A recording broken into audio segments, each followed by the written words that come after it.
Hello student, मैं मुन्ना कुमार और आपका चैनल केयर स्टडी पर मैं फिर से उपस्थित हो गया हूं। कल मैं आपको एपी का न्यूमेरिकल्स बताए थे जिसमें तरह तरह के सवाल थे, और आज मैं आपको निर्देशांक ज्यामिति यानी कि निर्देशांक ज्यामिति से जो सवाल आते हैं उसको पढ़ेंगे हम लोग। और ये सवाल बेसिक से शुरू किया जाएगा और इसके हाई क्वालिटी तक देखा जाएगा। ठीक है, बेसिक से लेके हाई क्वालिटी तक देखा जाएगा। तो काइंडली रिक्वेस्ट है बच्चों कि आप वीडियो को रेगुलर देखा करो। प्रतिदिन 5:30 बजे शाम में आओ और 6:30 बजे सुबह में हमारे चैनल पर आओ। 2 सब्जेक्ट अभी चल रहा है, तीसरा सब्जेक्ट मैं बहुत जल्द शुरू करने वाला हूँ। फिजिक्स का जल्द शुरू करूंगा, लेकिन सुबह में 6:30 बजे केमिस्ट्री का और शाम में 5:30 बजे मैथ का रेगुलर क्लास करो। इससे आपके सब सब्जेक्ट के ऑल सब्जेक्ट जो है वो सब कंप्लीट हो जाएंगे। ठीक है, तो आप रेगुलर आए हो चैनल पे और सारा सब्जेक्ट का तैयारी यहीं पे कराया जा सकता है आपको, और भी बेहतर तरीका से। पहले सब्जेक्टिव पढ़ लो, फिर उसका ऑब्जेक्टिव करवाएंगे हम। टेंशन लेने की कोई जरूरत नहीं है। पहले सब्जेक्टिव थ्योरेटिकली हमेशा के लिए पढ़ लो, बढ़िया से माइंड में रख लो, उसके बाद आपके लिए ऑब्जेक्टिव भी लेकर आएंगे हम। जैसे ही 1 के हो जाता है तो अर्थात अब बहुत कम रह गया है। अब आपकी थोड़ी सी जोर लगाने से मेरा 1 के पुग जाएगा और लाइव आकर आपका प्रॉब्लम मैं सॉल्व करूंगा। ठीक है, तो काइंडली रिक्वेस्ट है कि आप लोग थोड़ा सा इस पर ध्यान दीजिए। ठीक है, और चैनल को सब्सक्राइब करिए, दोस्तों को जोड़िए और उनके पास वीडियो को शेयर करिए बाबू। ठीक है, तो आइए शुरू करते हैं निर्देशांक ज्यामिति। निर्देशांक ज्यामिति में एकदम बेसिक से शुरू कर रहे हैं बाबू। निर्देशांक ज्यामिति में बेसिक से शुरू कर रहे हैं बाबू। ठीक है, पहले निर्देशांक ज्यामिति के लिए सबसे पहले हमें डायरेक्शन की जरूरत होती है। ठीक है, डायरेक्शन तो देखिए, ये तो हो गया मूल बिंदु, आप भी जानते हो इसको मूल बिंदु बोलते हैं। और ये जो होता है ये हमारा, अगर रास्ते में दिशा में देख रहे हैं तो चौराहा हो जाएगा। ये क्या हो जाएगा? पॉइंट, चौराहा हो जाएगा। और ये हो जाएगा ईस्ट, मतलब पूर्व बउआ, पूर्व हो जाएगा ये ईस्ट। ये हो जाएगा नॉर्थ, मतलब बाबू उत्तर, ये हो गया दिशा के लिए उत्तर हो गया। ठीक है, ये साउथ, सॉरी वेस्ट, ये हो गया पश्चिम। ठीक है, ये साउथ मतलब हो गया दक्षिण। बात समझ में आ रही ना? तो ये दिशा, 4 दिशा होते हैं, चारों दिशा को मैं आपको बता दिया। ये पूरब होता है, उत्तर होता है, इसके जस्ट पूरब के जस्ट उल्टा पश्चिम होता है, उत्तर के जस्ट उल्टा दक्षिण होता है। ठीक है, बात सब क्लियर समझ लो बाबू कि ये पूरब है, ये उत्तर है, ये पश्चिम है, यह कहती है दक्षिण है, यानी कि पूरब पश्चिम उत्तर दक्षिण। ठीक है, याद रहेगा ना? तो इस तरह से कॉन्सेप्ट को समझो। ये निर्देशांक ज्यामिति में हो गया। ठीक है, अगर इसी बात को अगर हम थोड़ा सा घुमा के पूछ ले कि मान लीजिए कि दाया, तो ये आप समझ लीजिए इधर वाला दाया हो गया, इधर वाला दाया हो गया, ये दाया हो गया बाबू, इधर वाला ये बाया हो गया। अगर बाया पूछे, ठीक है, अगर आप इधर जा रहे हैं, इधर जा रहे पश्चिम की ओर जा रहे हैं, तो आपके लिए ये दाया पड़ जाएगा बाबू, तब ये दाया हो गया और ये बाया हो गया। ठीक है, अगर ऐसे पूछता है, घुमा देता है थोड़ा सा, तो इस तरह से ही कर सकते हो आप। ठीक है, अब एक बात जानो कि हमेशा क्या होता है, अगर मैं संख्या में सोचूं तो ये हो जाएगा हमारा, मैं थोड़ा सा मैं मिटा देता हूं ताकि आपको कंफ्यूजन ना हो। आप पढ़ रहे हो बाबू कोऑर्डिनेट ज्योमेट्री, आपको समझ में आनी चाहिए कि आप पढ़ क्या रहे हो। पहले आप पढ़ रहे हो कोऑर्डिनेट ज्योमेट्री। ठीक है, ये बेसिक चल रहा है, बेसिक से शुरू हुआ है एकदम कोऑर्डिनेट ज्योमेट्री। तो देखो यहाँ पे अगर मैं बात करूं तो ये होता है मूल बिंदु। अभी मैं आपको बताया ये मूल बिंदु होता है, अभी मैं फिर लिखता हूं मूल बिंदु। चलिए, ये वाला होता है आपको y, ये होता है x, और इसके जस्ट उल्टा x के x डैश हो जाता है बाबू, y के उल्टा डैश y डैश हो जाता है।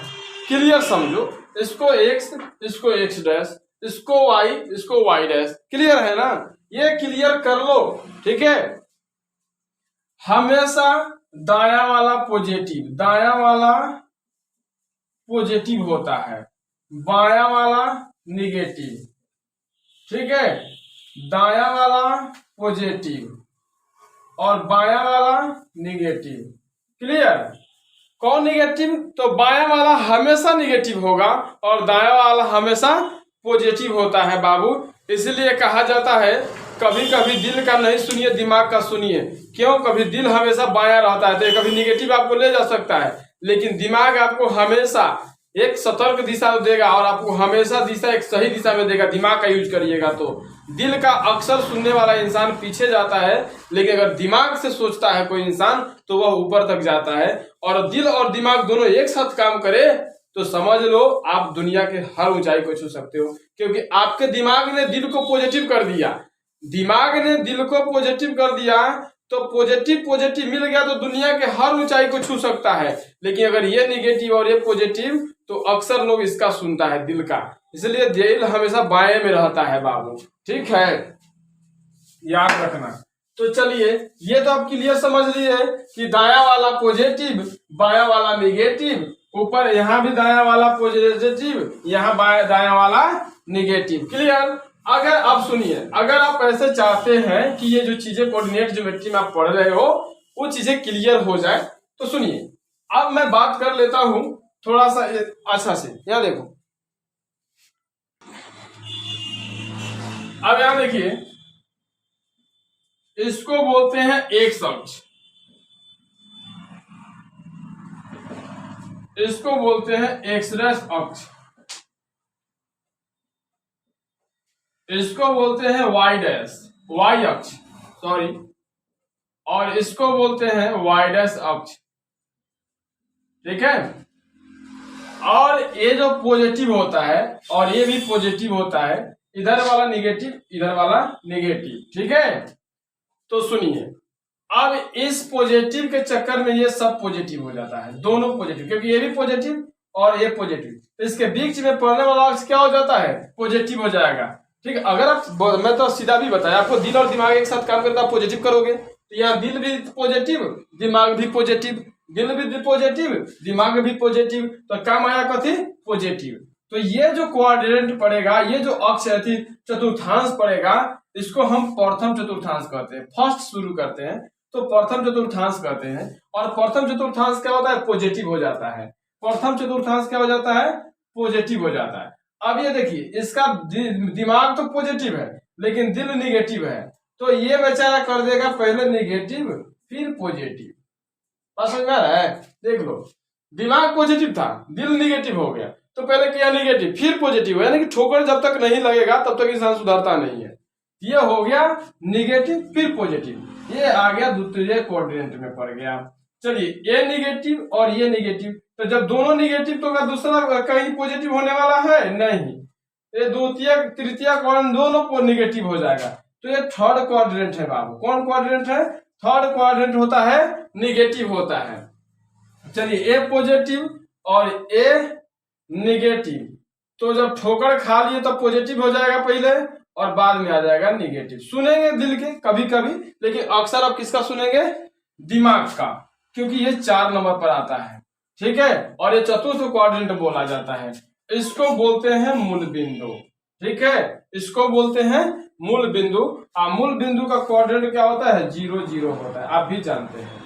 मूल बिंदु का जो बिंदु होता है 0 0 होता है। अब देखिए, ये क्वाड्रेंट में लिखता हूं।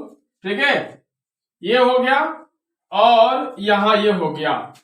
अब कह रहा है एक्स अक्ष, ये एक्स डैश अक्ष, वाई डैश वाई। ठीक है, अब दूसरा बात ध्यान रखना, एक्स अक्ष पे वाई का मान 0 होता है। एक्स अक्ष पे वाई का मान 0 होता है और वाई अक्ष पे एक्स का मान 0 होता है। अर्थात नोट में यहाँ पे लिख लो याद रखने के लिए, एक्स अक्ष पर वाई का मान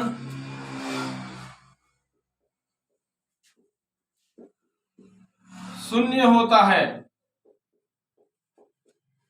ये बेसिक बात है बाबू, नहीं जानोगे बाद में हिसाब बनाने में आपको दिक्कत आ जाएगा, गणित बनाने में दिक्कत आ जाएगा। तो बेसिक पहले जान लो, फिर देखना उड़ा दोगे कैसा भी गणित को।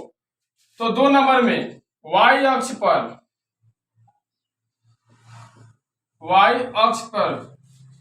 x का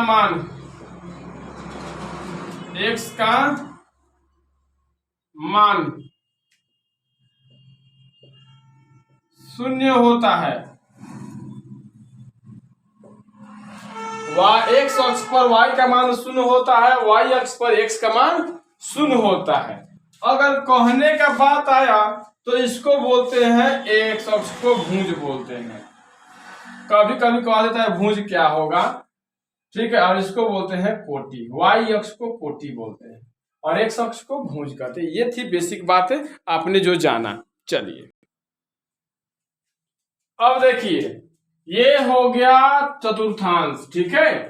अब ये चतुर्थांश में x हो गया, y हो गया और इधर से y डैश हो गया और इधर से x डैश हो गया। अब इस क्वाड्रेंट को मैंने क्या किया कि यहां एक बिंदु लिया A, ठीक है, और ये बिंदु तो वो है, ये है, और दूसरा बिंदु मैंने लिया B और इसको यहां से यहां तक मिला दिया, ठीक है। अब ये जो पॉइंट्स है x का है और दूसरा पॉइंट यहाँ पे y का है, तो ये हो गया xy, हो गया ना, क्लियर हो।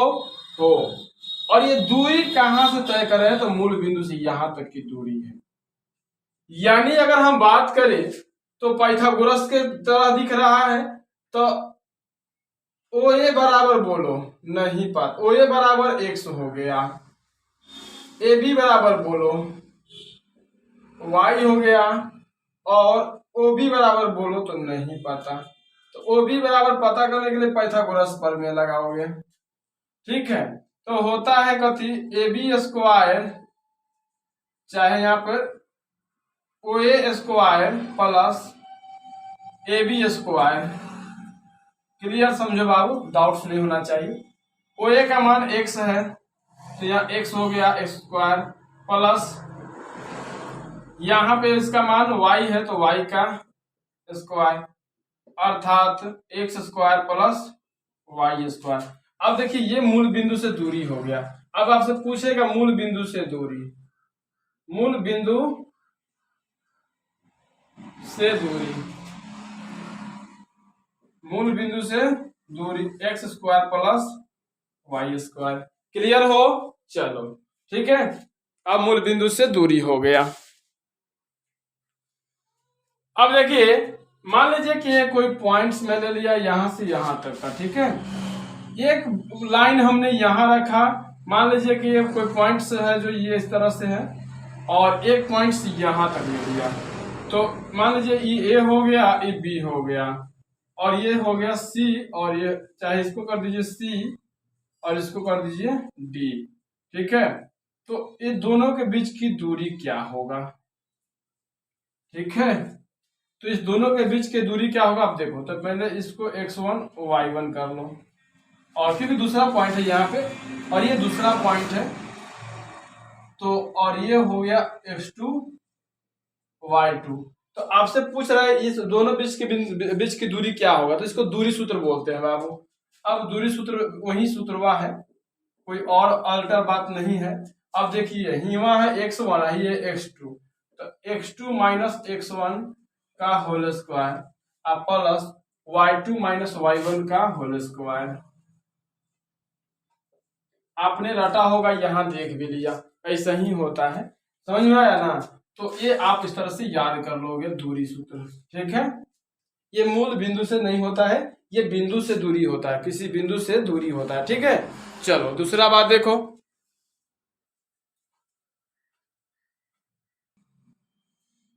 देखिएगा, अगर एक लाइन दे दे, या सोचिए ये इस तरह से कोई रेखा दे रखा हो और पूछ रहा है ये पॉइंट्स है, ये पॉइंट्स है। अच्छा है, मान लीजिए कि ये बीच एक पॉइंट्स यहाँ ले लिया A और ये पॉइंट हो गया B, ठीक है।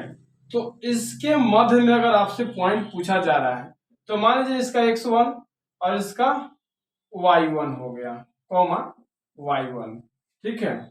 i हो गया x2, ठीक है, x2 y2। तो ये जो डी सी पॉइंट्स है, ये जो सी पॉइंट्स है, इनको अगर निकालना हो, सी पॉइंट्स का x और y का अगर मान हमें ज्ञात करना हो तो कैसे करेंगे? तो इसके लिए सूत्र है, इसको और इसको जोड़िए पहले। तो x बराबर x1 प्लस x2 आप बटा में 2 कर दीजिए, तो एक तरह से e आ गया। चलिए y बराबर y1 प्लस y2 आप बटा 2, ठीक है। इस तरह से दो पॉइंट्स हमें मिला, इस तरह से दो सूत्र मिला, इस पॉइंट्स को निकाल सकते हैं। अब मान लीजिए कि यहाँ पे हमने 3 और 2 और 3 है, 5 और मान लीजिए कि ये 4 और 5 है, ठीक है। तो ऐसे है, तो मान लीजिए कि अब इस पॉइंट्स का मान की वैल्यू कितना होगा? 3 4 2 को 4 को 6 बटा 2, यानी कि एगो आया 3, चलो 5 गो 3 गो 8 गो, 8 बटा 2 आया एगो कितना 4, यानी कि 4 3 का पॉइंट्स मिला हमको, यानी कि ए मान हमारा कितना हो गया? 3 4 हो गया, आ गया कि नहीं? तो इसका मध्य बिंदु कितना है? 3 4। ऐसे हम निकाल सकते हैं इस पॉइंट्स को। तो इसके लिए सूत्र आप याद रखिएगा, x1 प्लस x2 बटा 2, y1 प्लस y2 बटा 2। अब चलिए विभाजन सूत्र का बात करते हैं। कौन सूत्र के? विभाजन सूत्र का। अगर विभाजन सूत्र की बात करें तो विभाजन सूत्र में क्या होता है, देखिए जैसे अगर हमें x पॉइंट निकालना, विभाजन सूत्र समझिए पहले क्या होता है। एक लाइन होता है, समझ में आ रहा है? एक लाइन होता है, ठीक है, और इस लाइन के जो मध्य बिंदु होता है इसको अनुपात में काटा गया रहता है। मान लीजिए 2:2 में काटा गया है, ठीक है। इस लाइन को 2:2 में काटा गया या 3:2 में काटा गया, मान लेते हैं। तो ये पॉइंट्स जो बीच में पॉइंट्स आएंगे, जो x और y और y का जो मान होगा, वो मान कितना होगा? x और y का मान कितना होगा जो इस अनुपात में कटा है। तो ये अनुपात निकालने के लिए हम विभाजन सूत्र का उपयोग करते हैं। जैसे देखिए बता रहे हैं आपको, जैसे यहाँ x बराबर x2 m1 x2 plus m2 x1 बटा m1 प्लस m2, क्लियर। इस तरह से एक फॉर्मूला हो गया इसका। x बराबर y बराबर क्या हो जाएगा? m1 y2 plus m2 y1 अब बटा m1 प्लस m2। अब इससे हमारा m1 यहाँ पर मान लीजिए ये m1 हो गया, ये m2 हो गया, तो यह पॉइंट यहाँ पे रख देंगे। जैसे हमारा निकल जाएगा पॉइंट, ये पॉइंट हमारा निकल जाएगा। तो इस तरह से हम x और y का मान निकाल सकते हैं कि नहीं निकाल सकते हैं? आराम से निकाल सकते हैं। नेक्स्ट देखिए बाबू, अगर कहता है बाह्य, इस लाइन के बाहर अगर रखते हो तो क्या होगा? अगर लाइन के बाहर, इस लाइन के बाहर, तो ये अंतः विभाजन बोलते हैं बाबू, अंतः विभाजन। देखो होता है बाह्य विभाजन, तो अंतः विभाजन में ये सूत्र लगाओगे। तो बाह्य विभाजन में क्या हो जाएगा देखिए, तो x बाह्य विभाजन पर लिखते हैं, बाह्य विभाजन x बराबर m1 x2 minus m2 x1 बटा m1 m2, ठीक है। और यहां पे हो जाएगा y बराबर m1 y2 minus m2 y1 बटा m1 माइनस m2। इस तरह से हम बाह्य विभाजन सूत्र देख लिए, ठीक है। तो कंप्लीट है कि बाह्य विभाजन आपने समझ लिया। चलिए अंतिम और सबसे महत्वपूर्ण, अंतिम प्रश्न क्वेश्चन और सबसे महत्वपूर्ण जो एग्जाम में आता है, एग्जाम में आता है त्रिभुज का क्षेत्रफल। पूछता है त्रिभुज का क्षेत्रफल निकाले और ये पॉइंट दिया रहता है, ऐसे करके पॉइंट्स दिया रहता है x1 y1 x2 y2 x3 y3, इस तरह से पॉइंट्स दिया रहता है और एग्जाम में सवाल आता है। तो इसको याद करने का ट्रिक है, पहले याद रखोगे 123 प्लस 312, सॉरी एक सेकेंड, यहां हो जाएगा 231 प्लस 312, ऐसे हो जाएगा। ठीक है, अब इसको लिखा क्या है ये अब समझ में आ जाएगा आपको। यहाँ पे अब x1 y2 minus y3 plus x2 y3 minus y1 plus x3 y1 minus y2। ठीक है, और ये इस तरह से हो गया। आप इस तरह से सूत्र को याद रख सकते हो, यानी को इसका 1, इसका 2, इसका 3, 2 3 1 3 1 2, अर्थात आप 1/2 123 प्लस 231 प्लस 312 ऐसे याद रख सकते हो। आप फॉर्मूला को कभी भी नहीं भूलोगे। ठीक है, कभी नहीं भूलोगे, ये मेरा दावा है। अब एक लास्ट जो होता है, पूछता है इसका केंद्र कैसे निकलेगा, इसका केंद्र कैसे निकलेगा, x y का मान निकालना। तो x बराबर हो जाता है x1 plus x2 plus x3 अब बटा 3, y बराबर हो जाता है y1 plus y2 plus y3 अब बटा हो जाता है 3। ऐसे जाके आप दोनों सूत्र से आप इसके पॉइंट्स को, मध्य बिंदु को निकाल सकते हैं। इसलिए साइनोमेरिकल आएगा तो आपको बहुत ज्यादा डाउट्स क्लियर हो जाएंगे। ठीक है, मध्य बिंदु है ये, पॉइंट से इस तरह से आप निकाल सकते हैं। तो आशा करते हैं बाबू कि ये वीडियो आपको बहुत अच्छा लगा होगा। अगर अच्छा लगा हो तो वीडियो को लाइक्स करिए, कमेंट्स करिए और हमें बताइए कि ये वीडियो आपको कैसे लगा, और अपने दोस्तों के पास शेयर करना ना भूले। और सबसे महत्वपूर्ण बात, चैनल को सब्सक्राइब करना ना भूले। चैनल को सब्सक्राइब करिए बाबू, और अगले विद्यार्थी के पास शेयर करिए। मिलते हैं अगले वीडियो में, तब तक के लिए धन्यवाद। जय हिंद।